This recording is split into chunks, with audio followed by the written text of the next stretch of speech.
नमस्कार दोस्तों, मैं आर.के. नितिन आप सभी का स्वागत करता हूं। आज मैं आपको बहुत ही ज़बरदस्त कहानी सुनाने वाला हूं कि कैसे जाने अनजाने में हुई घटना हमारा जीवन बदल सकती। तो चलिए कहानी को शुरू करते हैं। एक बार की बात है, एक गुरु और शिष्य जंगल के रास्ते से कहीं जा रहे थे।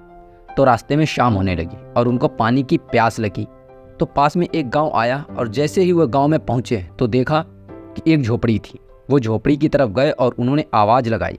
तभी एक आदमी और उनकी पत्नी, साथ ही साथ में उनके 3 बच्चे भी आए जो फटे पुराने कपड़े पहने हुए थे। गुरु यह सब दृश्य देख रहे थे कि इतना बड़ा खेत है, इन्होंने फसल इसमें क्यों नहीं लगाई। तो गुरु ने सबसे पहले तो पानी के लिए आग्रह किया कि हमें पानी मिल सकता है क्या। तो उन्होंने गुरु और शिष्य को पानी पिलाया। अचानक गुरु ने कहा कि अगर आप इसमें खेती नहीं करते तो फिर अपना जीवन यापन किस तरीके से चलाते हैं। तो उस आदमी ने कहा कि हमारे पास एक भैंस है, भैंस का दूध बेच करके जो पैसे आते हैं उसी से अपना जीवन यापन करते हैं।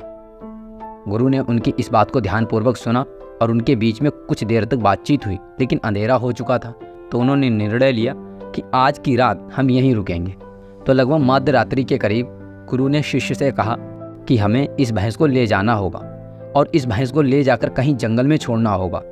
तो शिष्य ने सोचा कि इस तरीके का गलत काम भला मैं कैसे कर सकता हूँ। अगर मैं इस भैंस को लेकर जाऊँगा तो यह आदमी बाद में अपना जीवन यापन कैसे करेगा। लेकिन गुरु का आदेश था, उसको करना पड़ा।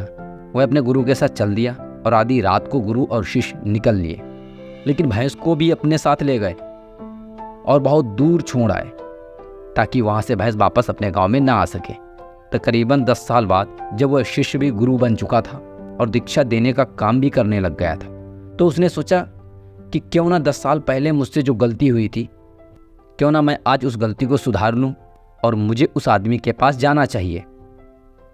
वह उस आदमी के पास जाता है, लेकिन वहां पहुंचकर वह देखता है कि खेत में फसलें लहरा रही थी और बगीचे लगे हुए थे। वह सोचता है कि शायद हो सकता है कि वह आदमी अपना घर वाहन बेचकर शहर में कहीं चला गया हो। लेकिन तभी अचानक वह आदमी आया और उस गुरु को नमन करता है कि मैंने आपको पहचान लिया। बरसों पहले आप और आपके गुरु साथ आए थे, लेकिन उस दिन रात को अचानक पता नहीं क्या हुआ कि हमारी भैंस हमें छोड़कर चली गई और अब हमें कोई दूसरा काम करना था जिससे हमारी आजीविका पुनः सुचारू रूप से चल सके। लेकिन हमारे पास कोई विकल्प नहीं था, तो मैं जंगल से लकड़ियाँ काट कर ले आता था और उसी से जीवन यापन करता था।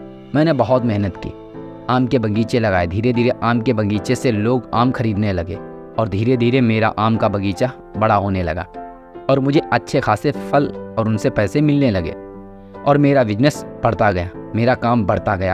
अंततः ये जो आप देख रहे हैं वह 10 सालों की मेहनत का नतीजा है। तो कहानी से हमें ये शिक्षा मिलती है, आपके जीवन में भी कोई ऐसी भैंस है क्या जिसको आप नहीं छोड़ना चाहते और सिर्फ उसी से आप कमाई करना चाहते हो।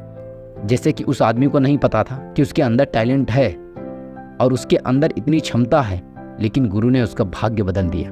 हमेशा परिवर्तन तभी होता है जब आपके पास कोई विकल्प नहीं होता, और जब आपके पास कोई विकल्प नहीं होता तो सिर्फ आपके पास रास्ता होता है, और जब आप उसी रास्ते पर चलते हैं तो जीवन में आपको सफलता जरूर मिलती है। अंत में बस यही कहूँगा कि इस तरह की कहानियों को सुनने के लिए हमारे चैनल को सब्सक्राइब करें